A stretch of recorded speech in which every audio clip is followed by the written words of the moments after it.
terima kasih atas puji-pujian, terima kasih atas segala doanya, terima kasih untuk anthem hari ini. Dan saya percaya kalau Bapak, Gembala kami akan memberkati setiap kita dan setiap dari kalian.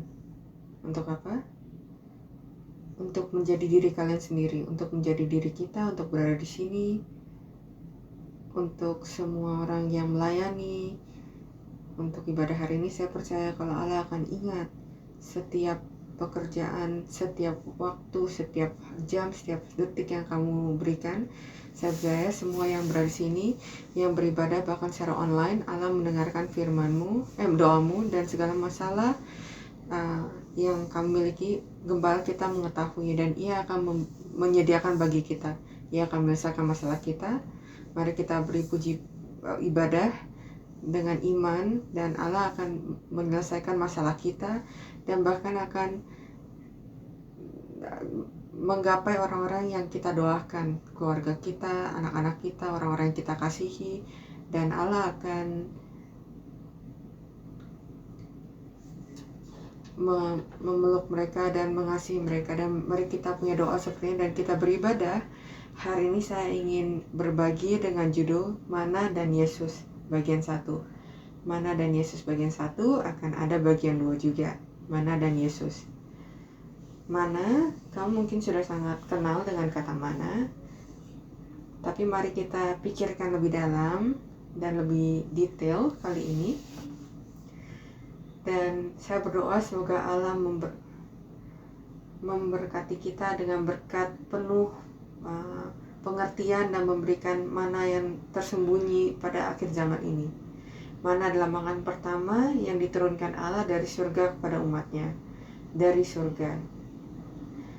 Dalam Ulangan pasal 8 ayat 3 dan 16, Allah berfirman bahwa inilah makanan yang tidak kau kenal dan yang juga tidak dikenal oleh nenek moyangmu, untuk membuat engkau mengerti bahwa manusia hidup bukan dari roti saja, tetapi manusia hidup dari segala yang diucapkan Tuhan.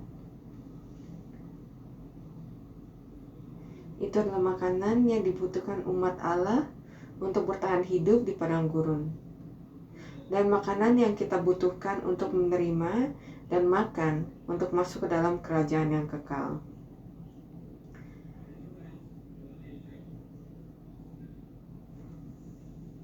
Walaupun mereka suka atau tidak mana ini, mereka perlu mana ini untuk bisa masuk ke tanah perjanjian. Dan saya percaya kalau ini adalah makanan yang Allah berikan kepada kita dari surga yang kita butuhkan untuk bisa masuk ke kerajaan Allah dan menerima hidup yang kekal.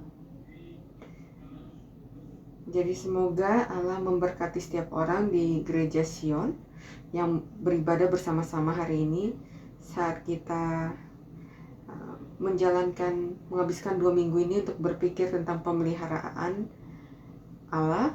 Allah mengajarkan makanan rohania dan makanan, hubungan antara makanan dan Yesus.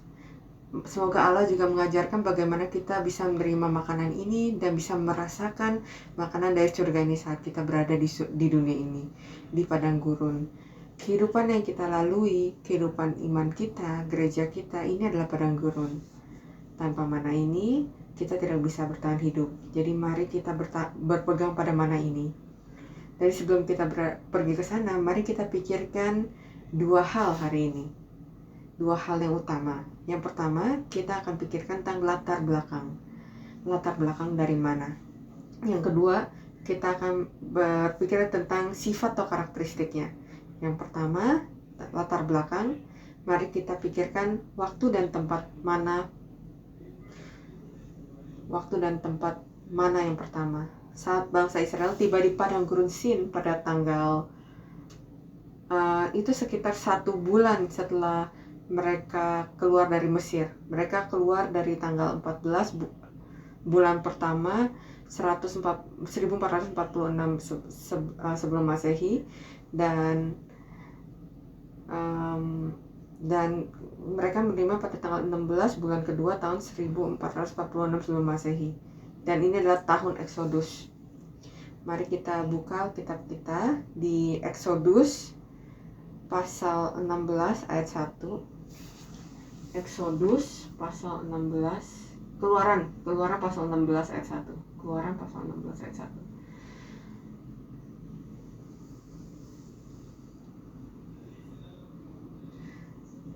Setelah mereka berangkat dari Elim, tibalah segenap jemaah Israel di padang gurun Sin yang terletak di antara Elim dan Gunung Sinai.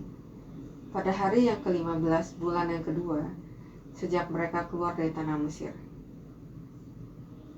Jadi pada tanggal 15 mereka tiba. Orang-orang Israel merasakan 10 tulah di Mesir, dan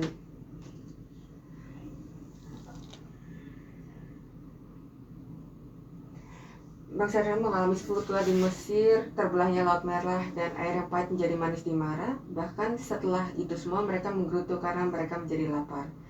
Tidak peduli berapa banyak kasih karunia dan berkah yang Allah berikan pada mereka, mereka melupakannya ketika saat lapar dan haus.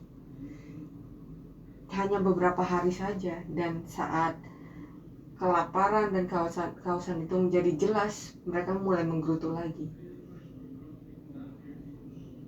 Mereka menggerutu bukan hanya karena lapar, tapi mereka sedang menguji Allah di dalam hati mereka dengan meminta makanan sesuai dengan keinginan dan kepamakan dan kehendak mereka. Itu ada di Mazmur pasal 78 ayat 18. Bukankah hal ini mengingatkan kita pada seseorang yang kita tahu?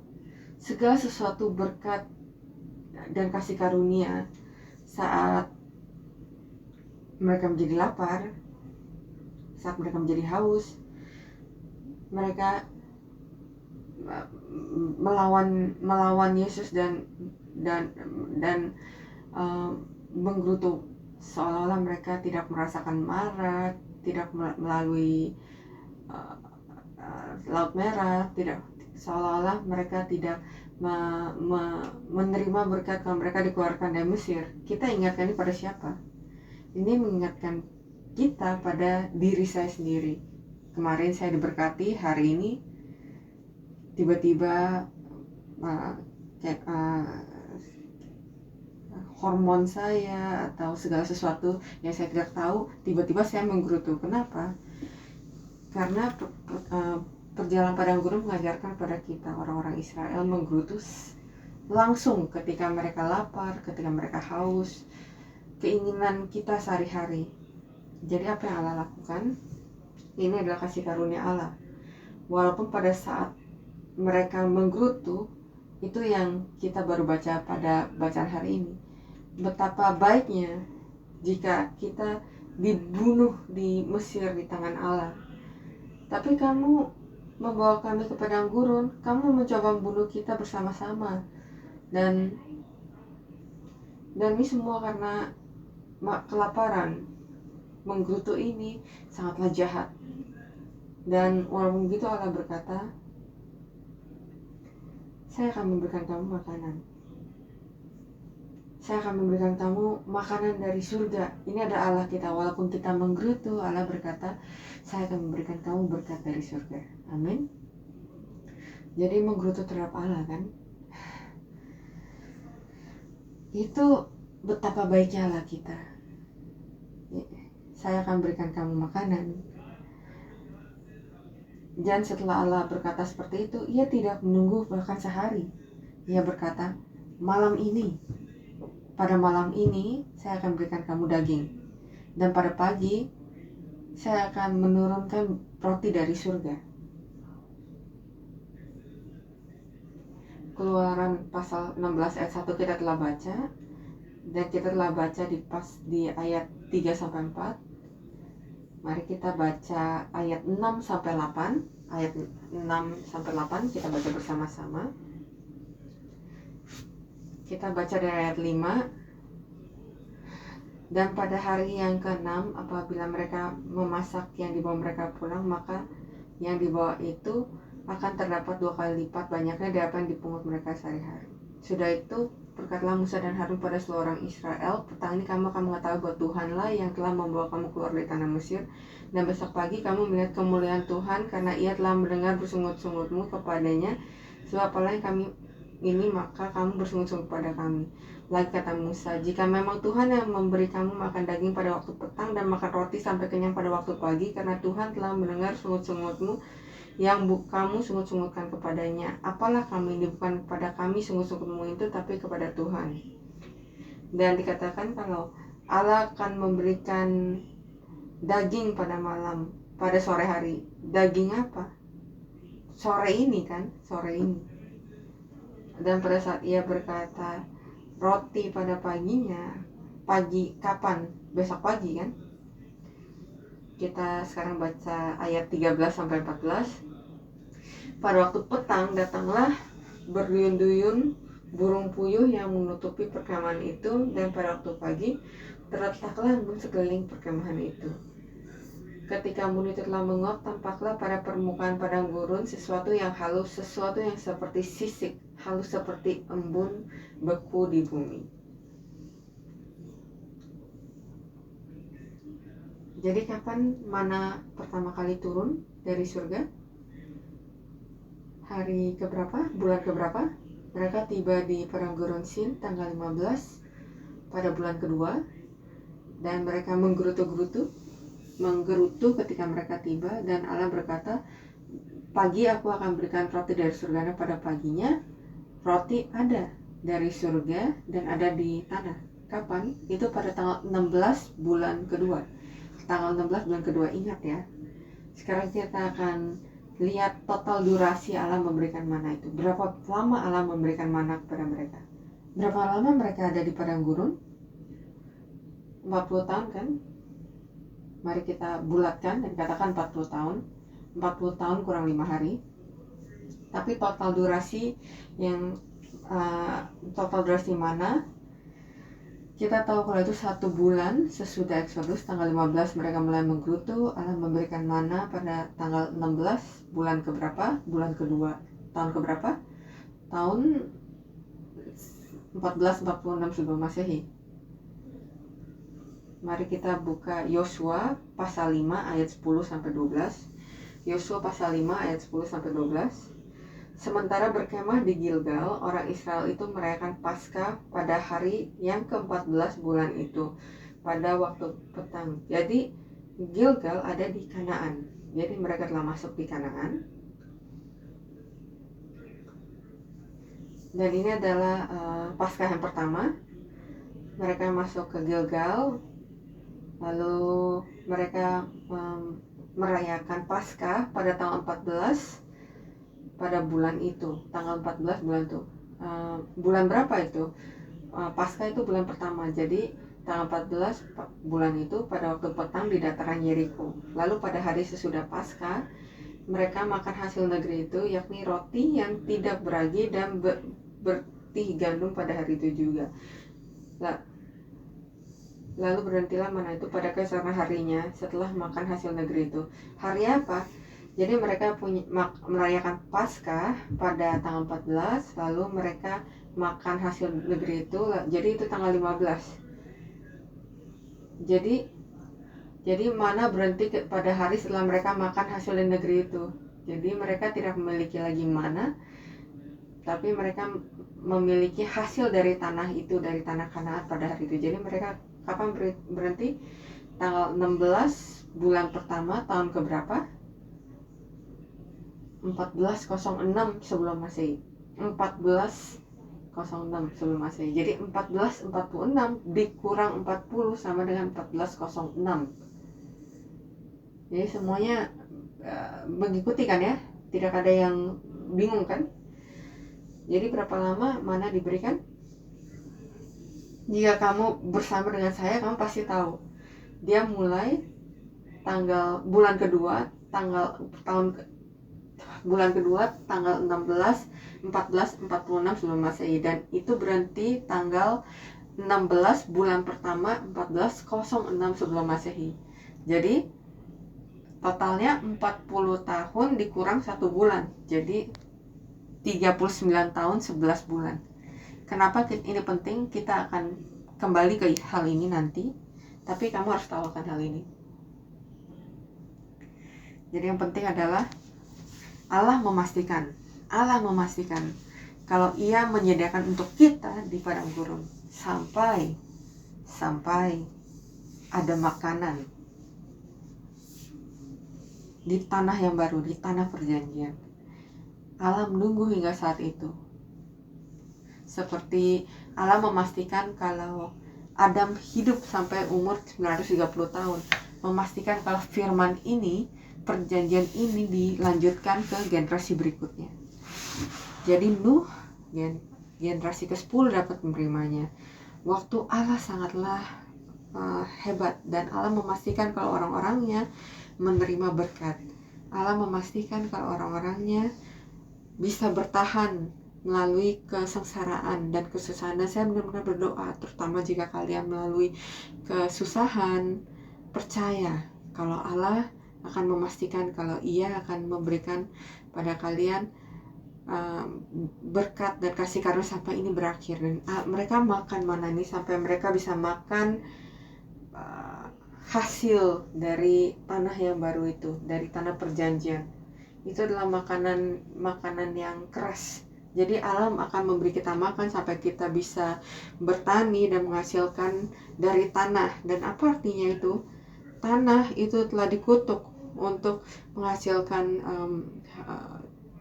duri-duri, tapi Allah memberikan mana sampai tanah itu bisa menghasilkan makanan. Kita bisa makan makanan keras. Semoga kita bisa sampai ke sana di kemudian hari.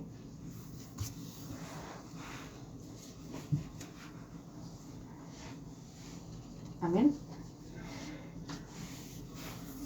Lalu yang ketiga kita akan pikirkan tentang namanya. Saya percaya anggota gereja kita mengetahui artinya. Mana? Apa itu artinya? Mana? Maksudnya apa? Apa artinya itu? Ma artinya apa? Na artinya ini. Ma artinya apa? Na artinya ini. Apa ini? Coba pikirkan hati Allah ketika mereka melihat hal ini di pagi hari dan mereka berkata, mana? Apa ini? Apa yang akan kamu rasakan ketika kamu adalah Allah? Mungkin orang tua mengerti akan hal ini. Anak-anak kelaparan dan berkata, Mama saya lapar. Lalu mamanya datang, pergi ke dapur, menyiapkan makanan dan membawa makanan ke meja makan. Lalu anak-anaknya datang ke meja dan berkata, ini apaan? Dan apa yang akan kamu lakukan? Allah sangat baik kan, tidak seperti Penatua William yang berkata akan membawa pergi makanan ini kan. Allah tidak membawa pergi mana itu, tapi kita bisa memberikan coba mengerti orang-orang ini. Mereka tidak pernah melihat hari ini, dan Alkitab berkata mereka berkata, mana? Apa ini? Karena mereka tidak tahu. Ini adalah pertama kalinya. Bagaimana mereka tahu kalau ini adalah makanan dari surga yang turun, yang jatuh ke bumi, ya kan? Tapi walaupun begitu mereka harusnya tahu. Kenapa? Karena ini belum satu hari sejak Allah berkata, saya akan memberikan kamu roti dari surga di pagi hari.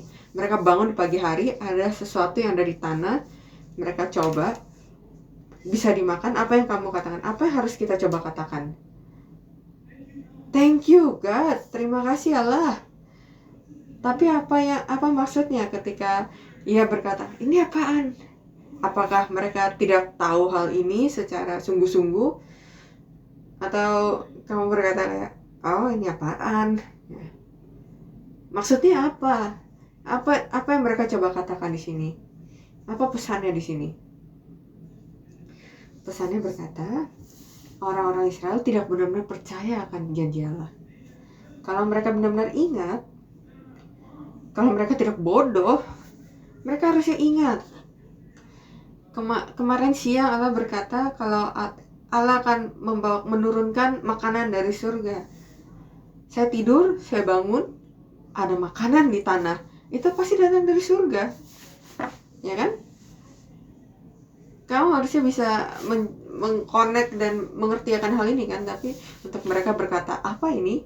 Apakah mereka benar-benar lupa akan janji Allah, atau ini tidak sesuai dengan ekspektasi mereka?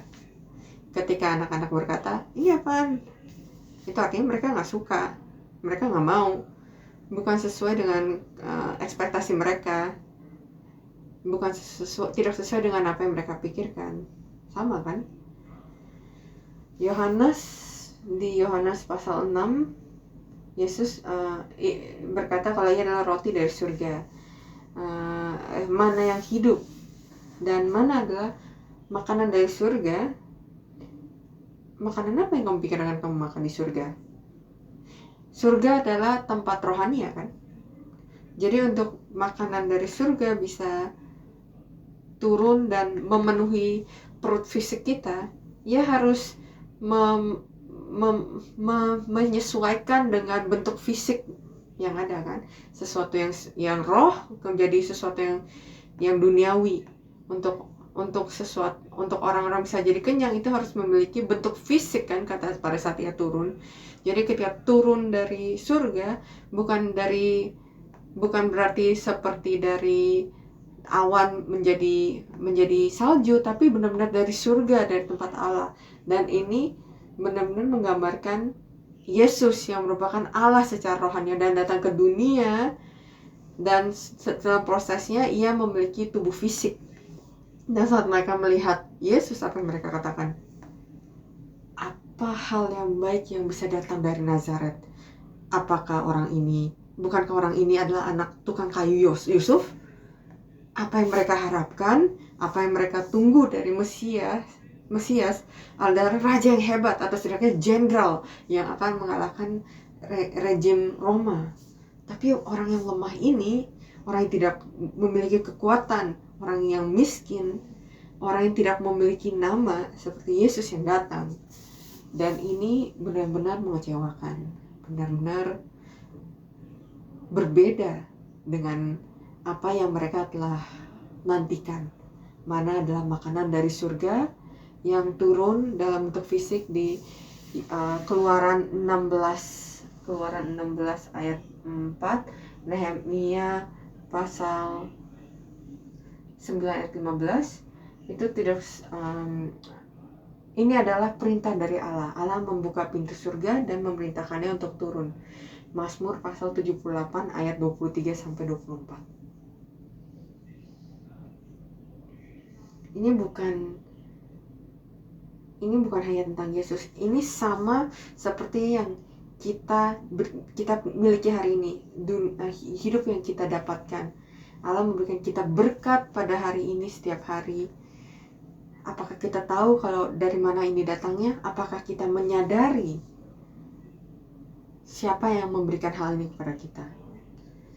Dan setiap pagi pada saat kita bangun dan menemukan mana berkat rohania, penyediaan Allah, apakah kita bersyukur kepada Allah dulu? Atau kita berkata, ini apaan? Apa sih ini Allah? Lihat tubuh saya, lihat wajah saya. Apa ini Allah? Kamu harusnya bisa memberikan yang lebih baik dari ini. Apakah kamu setuju? Tolong jangan. Kadang-kadang kita menerima berkat, bisnis baik, anak-anak baik, segala hal ini kita bersyukur. Tapi saat dan kalau bisnis tidak baik, saya sakit, anak-anak saya tidak sepandai saya harapkan, bagaimana jika hal itu terjadi? Apa kita berkata, Allah apa ini? Hidup apa ini? Atau kita menyadari bahkan pada saat itu, Allah, saya percaya kalau ini Kau yang berikan pada saya. Walaupun kesulitan ini adalah manamu. Ini adalah makanan dari surga. Semoga saya bisa menerimanya dan menjadi berkat bagi saya. Apakah saya bisa melakukan itu? Ini adalah mana yang Allah berikan pada kita setiap hari. Allah tahu apa yang kita butuhkan setiap hari. Amin. Kita harus bertanya pada diri kita, jika Allah memberikan kepada kita setiap hal sesuai yang kita mau dan sesuai yang kita minta, Apakah membuat saya semakin dekat kepada Allah atau semakin jauh dari Allah? Jika saya meminta kekayaan untuk menang lotre atau apapun, kalau Allah menjawab saya untuk doa itu, apakah hal ini membuat saya lebih dekat dengan Allah? Atau mungkin ini adalah alasan kenapa Allah tidak memberikan ini kepada saya? Atau hal lain? Mungkin sangat sensitif untuk saya mengatakan ini kepada kalian, tapi bagaimana jika anak-anak kita? Mereka adalah berkat. Tapi apakah mereka membuat kita semakin dekat atau semakin jauh dari Allah? Ini bukan salah mereka, tapi ini adalah sikap kita, iman kita. Sering sekali kita melihat orang Kristen membuat anak-anak mereka sebagai alasan kalau mereka tidak bisa melayani Allah, mereka tidak bisa bersama dengan Allah. Terutama jika anak-anak itu membuat masalah, kita semakin gelap. Bagaimana dengan uang? Bukan hanya hal itu atau orang-orang itu, tapi sikap kita. Bagaimana kita bisa menerima mana itu? Bagaimana kita makan mana itu? Walaupun kita memiliki masalah, jika kita menerimanya dan percaya pada Allah, Allah telah memberkati kita. Dan saya percaya kalau ini akan menjadi berkat bagi kita. Dan oleh karena itu, arti dari mana di Alkitab bukan hanya mana, tapi roti dari surga. Yohanes pasal 6 ayat 31 dan ayat 50 dan 51. Makanan dari surga sesuai dengan Mazmur pasal 78 ayat 24. Roti para malaikat atau yang perkasa, Mazmur pasal 78 ayat 25. Manamu atau mana Allah sesuai dengan Nehemia pasal 9 ayat 20. Dan makanan rohani 1 Korintus pasal 10 ayat 3. Dan oleh karena itu, kalau mereka ingat kalau ini adalah makanan dari surga, sesuatu yang dimana mereka bisa merasakan surga,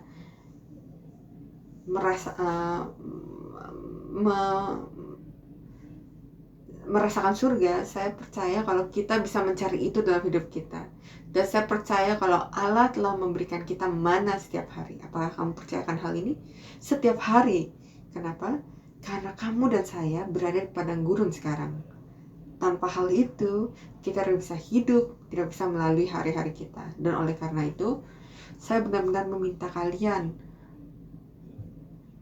untuk benar-benar membuka mata kalian, mata rohani kalian, untuk melihat dan mencari mana dalam hidup kalian setiap hari. Dan percaya kalau kita untuk bersyukur pada Allah. Apakah kita telah bersyukur atas mana kita? Mungkin tidak sesuai dengan harapan kita. Mungkin tidak sesuatu yang kita mau atau kita inginkan atau kita cari, tapi sesuatu yang Allah berikan pada kita. Dan mungkin penderitaan,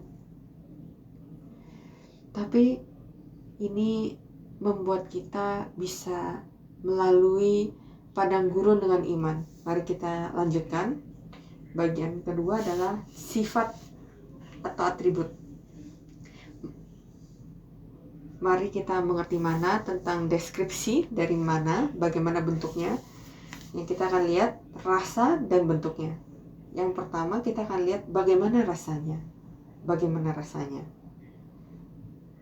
Yang pertama, rasanya seperti kue madu. Keluaran pasal 16 ayat 31.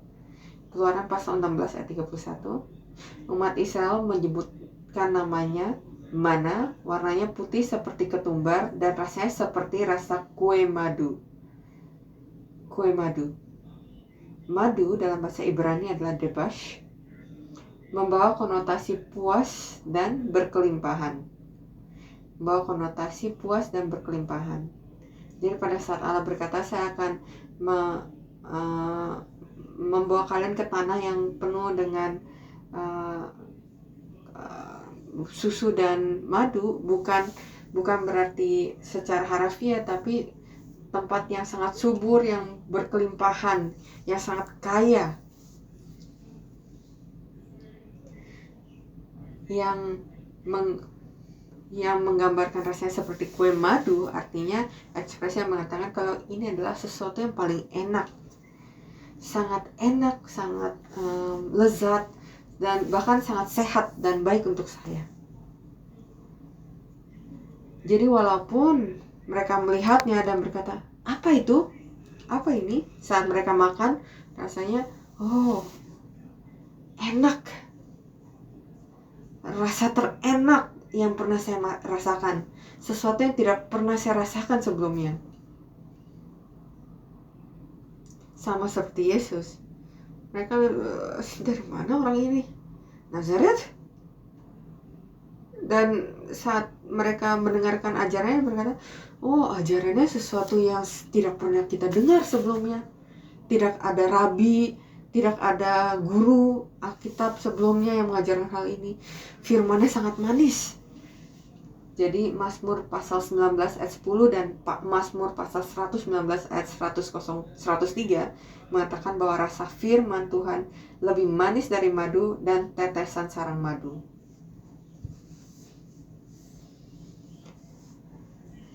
Apakah kamu pernah merasakan kemanisan dari firman Allah sebelumnya? Apakah kamu sudah bosan? Ya. Yang kedua, rasanya rasa panganan yang digoreng. Rasa panganan yang digoreng. Yang pertama adalah untuk orang yang suka manis. Yang kedua, untuk orang yang suka sesuatu yang memiliki rasa. Bilangan pasal 11 ayat 8. Bilangan pasal 11 ayat 8. Bangsa itu berlari kian kemari untuk memungutnya, lalu menggilingnya dengan batu kilangan atau menumbuknya dalam lumpang. Mereka memasaknya dalam periuk dan membuatnya menjadi roti bundar, rasanya seperti panganan yang digoreng. Ketika dimakan mentah, rasanya seperti kue madu, tapi ketika dimasak atau disiapkan dengan cara lain, rasanya seperti rasa panganan yang digoreng. Kamu pengen yang mana? Saya sih suka dua-duanya. Minyak dalam bahasa Ibrani adalah shemen. Minyak atau lemak seperti mentega yang ditambahkan ke makanan. Jadi untuk goreng kan perlu minyak ya. Jadi kalau kamu seperti saya suka nambah mentega atau margarin ke dalam makanan. Rasanya lebih legit ya. Ulangan pasal 8 ayat 8 dan Yesaya pasal 16 ayat 19. Lemak dan minyak disebutkan untuk menekankan kelimpahan, kesuburan, dan kekayaan bumi atau tanah. Tanah yang subur, sangat berlimpah, dan ekspresi ini digunakan di Alkitab. Kejadian pasal 27 ayat 28, 39, Daniel pasal 11 ayat 24. Kejadian pasal 27 ayat 28, ayat 39, dan Daniel pasal 11 ayat 24. Dan ketika seekor hewan kurban disembelih, lemaknya diberikan kepada Tuhan. Lemak atau minyak diberikan melalui pengorbanan. Dengan kata lain, untuk kita bisa memiliki lemak atau minyak, harus ada pengorbanan. Ini juga kita harus ingat. Yang kedua adalah bentuknya. Bentuknya dikatakan halus. Keluaran pasal 16 ayat 14. Keluaran pasal 16 ayat 14. Halus dalam bahasa Ibrani adalah dak. D-A-Q, dak. Artinya kecil, lunak, rapuh, lemah, hancur, sesuatu yang sangat kecil hingga tidak berbentuk.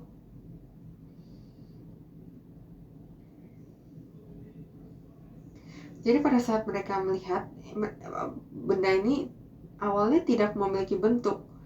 Jadi itu sebabnya mereka berkata, apa ini? Apakah ini sesuatu yang bisa dimakan? Apakah ini bisa digunakan untuk apapun? Yesaya pasal 53 ayat 2. Ini adalah nubuat tentang penderitaan Yesus. Sebagai taruk ia tumbuh di hadapan Tuhan, dan sebagai tunas dari tanah kering. Ia tidak tampan dan semaraknya pun tidak ada, sehingga kita memandang dia, dan rupa pun tidak, sehingga kita menginginkannya.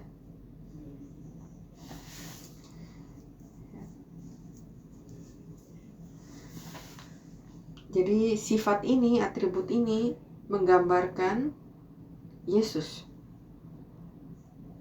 Lalu berkata, ini seperti ketumbar. Keluaran pasal 16 ayat 31 dan Bilangan pasal 11 ayat 7. Ketumbar atau biji ketumbar ukurannya sekitar 3 mm. Ini adalah biji yang sangat kecil. Biji atau benih menggambarkan benih perempuan yang dijanjikan oleh Allah, anak perjanjian. Tapi hampir tidak kelihatan dan sangat tidak penting untuk diperhatikan oleh orang-orang. Kejadian 3 ayat 15, Matius 20 ayat 28, Lukas 22 ayat 27. Lalu dikatakan ini seperti sisik. Seperti sisik. Ya. Seperti sisik. Dalam bahasa Ibrani itu adalah kaspas. Kalau CHASPAS, kaspas, artinya untuk menanggalkan atau mengupas, yaitu mengupas kerentanan Yesus Kristus, menggambarkan kerentanan Yesus Kristus. Yang berikutnya adalah putih. Keluaran pasal 16 ayat 31 dan bahasa Ibrani adalah lavan, artinya putih atau transparan, yang menggambarkan kemurnian dan kepolosan Yesus. Roma pasal 8 ayat 3-4. Dan yang terakhir seperti damar bedolah. Dan kalau dalam bahasa translasi lainnya itu seperti mutiara, tapi bedolah itu di dalam Kejadian pasal 2 ayat 12 dikatakan salah satu batu berharga yang ditemukan di sekitar tanah Hawilah, di mana sungai Pison mengalir. Yesus adalah batu dan harta yang berharga. Jadi walaupun secara luaran ia tidak memiliki bentuk, sangat kecil, sangat tidak penting, tapi pada saat mereka makan rasanya sangat enak dan kualitasnya seperti damar bedolah, seperti batu berharga, harta berharga. Apakah kamu telah menemukannya? Sesuatu yang tidak diperhatikan oleh dunia ini, sesuatu yang tidak ingin dimakan oleh dunia ini, firman Allah, Yesus Kristus. Ini adalah firman rohania, roh Allah yang ditulis, yang muncul dalam bentuk fisik. Tapi ketika kamu benar-benar merasakannya, saya benar-benar berdoa, kalau kamu belum mencoba makan firman ini, manisnya, lemak dari firman ini, saya percaya kalau Roh Kudus bisa mengizinkan kamu untuk memakannya. Ini sesuatu yang seperti Pringles. Kamu memulai satu tapi kamu tidak bisa berhenti. Ini adalah firman Allah. Kesimpulan, mari kita kembali ke sikap orang-orang terhadap mana. Kita akan membaca beberapa ayat lagi di Keluaran 16 dan Bilangan. Keluaran pasal 16 ayat 13-15. Ada waktu petang, datanglah berduyun-duyun burung puyuh yang menutupi perkemahan itu. Dan pada waktu pagi, terletaklah embun di sekeliling perkemahan itu. Ketika embun itu telah menguap, tampaklah pada permukaan padang gurun sesuatu yang halus, sesuatu yang seperti sisik, halus seperti embun beku di bumi. Ketika orang Israel melihatnya, berkatalah mereka kepada yang lain, apakah ini? Sebab mereka tidak tahu apa itu. Tetapi Musa berkata kepada mereka, inilah roti yang diberikan Tuhan kepadamu menjadi makananmu. Ayat 19-21, Musa berkata kepada mereka, seorang pun tidak boleh meninggalkan daripadanya sampai pagi. Jadi Musa memberikan instruksi bagaimana mereka harus mengumpulkannya setiap hari, setiap orang. Jadi Musa berkata kepada mereka, seseorang pun tidak boleh meninggalkan daripadanya sampai pagi. Tapi ada yang tidak mendengarkan Musa dan meninggalkan daripadanya sampai pagi, lalu berulat dan berbau busuk. Maka Musa menjadi marah pada mereka. Setiap pagi mereka mengungetnya, tiap-tiap orang menurut keperluannya, tetapi ketika matahari panas, cairlah itu. Jadi, apakah kamu lihat apakah mereka menyukainya atau enggak? Mereka harusnya hanya mengumpulkan makanan yang cukup sehari kan, tapi mereka menjadi tamak dan mengumpulkan banyak. Jadi mereka pasti menyukainya kan. Ini adalah pertama kali merasakan mana. Ketika kita pertama kali merasakan rasa firman, kita berkata, oh ya tiap hari nggak apa-apa, ayo kita Bible study. Saya mau lebih lagi. Apakah kalian pernah merasakan hal seperti itu? Jika kalian tidak pernah merasakan hal seperti itu, kamu benar-benar ketinggalan. Oh ya Tuhan, ini tidak cukup, ya kan? Kadang-kadang semua beberapa orang berkata, iya saya merindukan hal-hal seperti waktu-waktu seperti itu. Kamu harus merindukan hari-hari seperti itu karena kamu tidak bisa kembali. Pasal ayat 23-25, lalu berkatalah Musa kepada mereka, inilah yang dimaksudkan Tuhan. Besok adalah hari perhentian penuh, Sabat yang kudus bagi Tuhan. Maka roti yang kamu perlu bakar, bakarlah, dan apa yang perlu kamu masak, masaklah. Dan segala kelebihannya biarkannya di tempatnya untuk disimpan sampai pagi. Mereka membiarkannya di tempatnya sampai keesokan harinya, seperti yang diperintahkan Musa. Lalu tidaklah berbau busuk, dan tidak ada ulat di dalamnya. Selanjutnya kata Musa, makanlah itu pada hari ini, sebab hari ini adalah Sabat untuk Tuhan. Pada hari ini tidaklah kamu mendapatkannya di padang.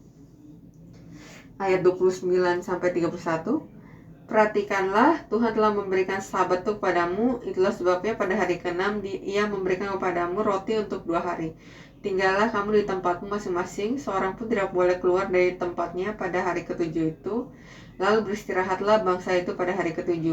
Umat Israel menyebut namanya mana, warnanya seperti ketumbar dan rasanya seperti rasa kue madu. Kita akan lanjutkan hal ini lain kali. Tapi mana adalah makanan yang diberikan Allah kepada umatnya dari surga, sehingga mereka bisa memiliki Sabat. Mana yang sesungguhnya pada saat memberikan mereka mana, Allah mengembalikan Sabat kepada mereka. Ini sebelum Allah memberikan 10 perintah, tapi Allah telah mencoba mereka merasakan berkat Sabat. Allah mengirimkan Yesus kepada kita, mana yang hidup, sehingga Ia bisa memberikan Sabat yang kekal kepada kita. Kau dan saya hari ini, kita harus bisa makan mana yang hidup, bertemu dengan mana yang hidup, supaya kita bisa menerima Sabat yang kekal itu.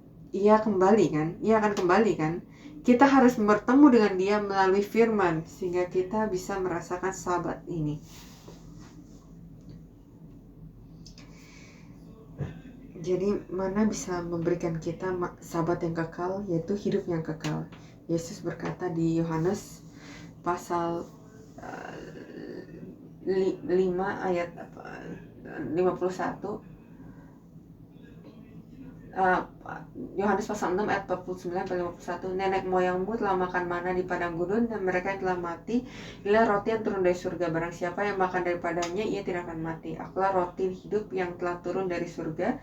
Jikalau engkau makan dari roti ini, ia akan hidup selama-lamanya, dan roti yang kuberikan itulah dagingku, dan aku akan berikan untuk hidup dunia. Ini adalah roti dari surga. Kamu harusnya nggak mati, tapi nenek moyangmu makan dan mati. Bagaimana cara mereka makan? Bagaimana cara orang-orang Israel makan mana ini? Mari kita lihat di Bilangan pasal 11 ayat 4-9. Dan pas saat kita baca ini, mari kita sangat berhati-hati dan menyadari kalau kita mungkin tidak makan mana ini, supaya kita tidak makan mana ini seperti cara mereka. Bilangan pasal 11 ayat 4-9. Orang-orang bajingan. Siapa orang-orang bajingan ini? Orang-orang orang-orang yang tercampur, orang yang tidak percaya pada Allah, tapi mereka ikut orang-orang Israel karena mereka menuju ke tanah yang penuh dengan susu dan madu, karena Mesir sepertinya udah dihancurkan, jadi mereka ikut keluar gitu. Tapi mereka tidak memiliki iman, tidak memiliki perjanjian, mereka tidak memiliki janji Allah. Mereka yang mencari makanan, mencari keuntungan mereka sendiri. Ini adalah orang-orang seperti itu. Jadi orang-orang bajingan yang ada di antara mereka kemasukan nafsu rakus, dan orang-orang Israel pun menangislah pula serta berkata, siapakah yang akan memberi kita makan daging? Ini sesudah Keluaran 16 kan, mereka sudah makan mana untuk beberapa waktu. Dan di tengah itu orang-orang bajingan ini mulai menyulut, dan orang-orang Israel mulai mengikutinya dan menggerutu terhadap Allah. Kita teringat pada ikan yang kita makan di Mesir dengan tidak berbayar apa-apa, kepada mentimun dan semangka, bawang pre, bawang merah, dan bawang putih. Tapi sekarang kita kurus kering.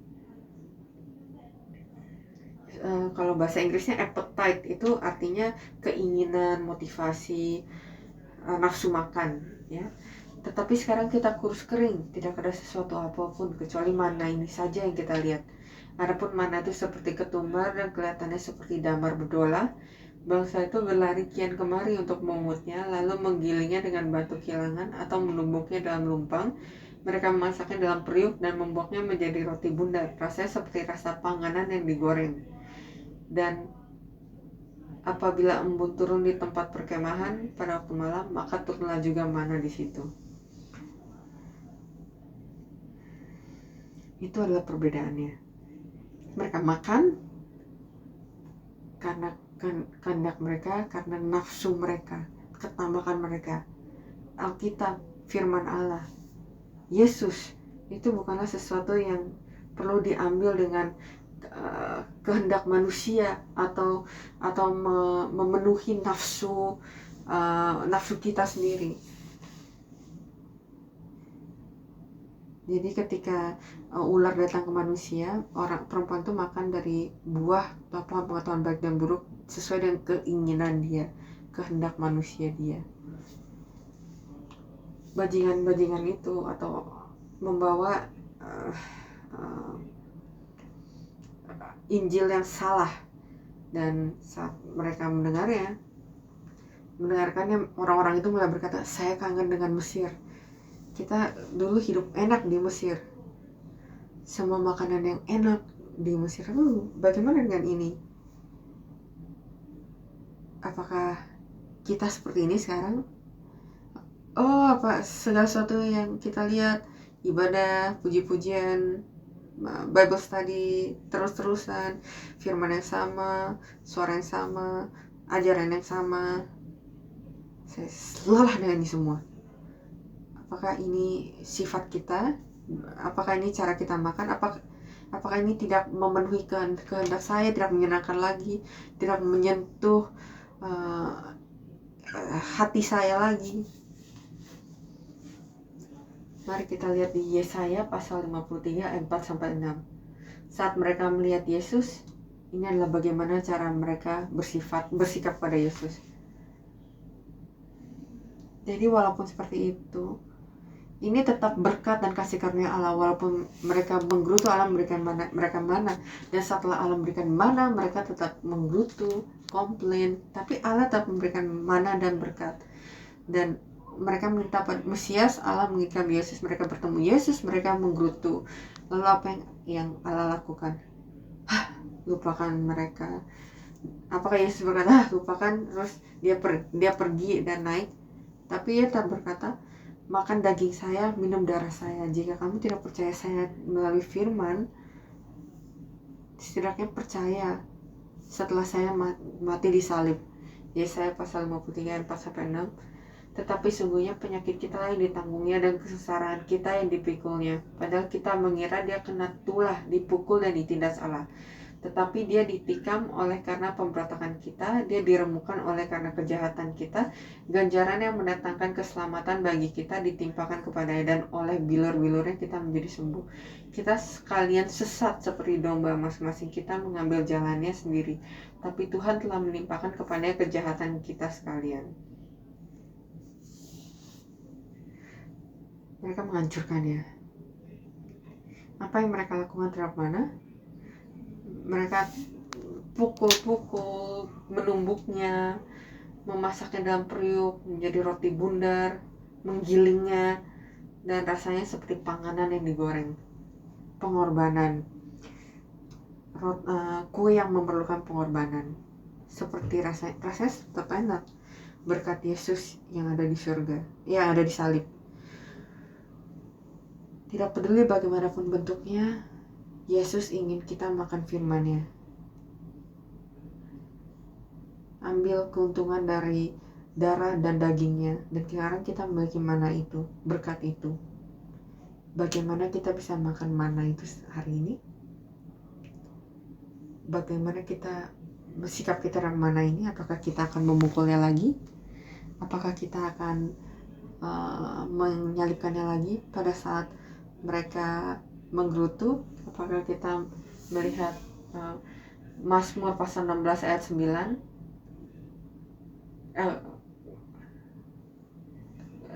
Keluaran pasal 16 ayat 9. Bilangan 11 ayat 9.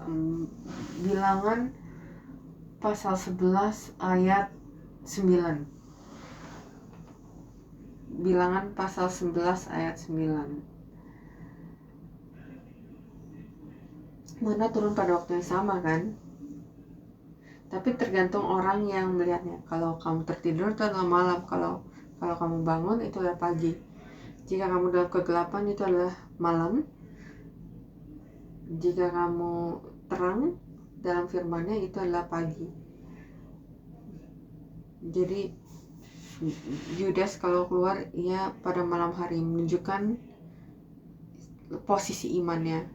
Jadi apakah mana hari ini turun padamu pada malam atau siang hari atau pagi hari? Apakah kamu memiliki terang firman Allah atau kamu dalam kegelapan? Bahkan jika kamu dalam kegelapan, bahkan jika mana itu turun pada malam hari, saya berdoa sehingga merasakannya, memakannya. Bahkan jika kamu harus menghancurkannya untuk memakannya, kamu makan.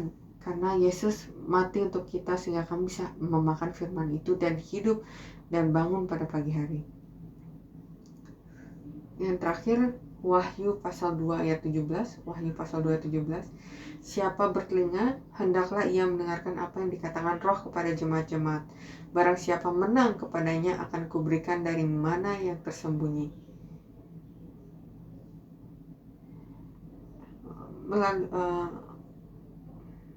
Menang dari apa? Menang dari ajaran yang salah, menang dari berhala.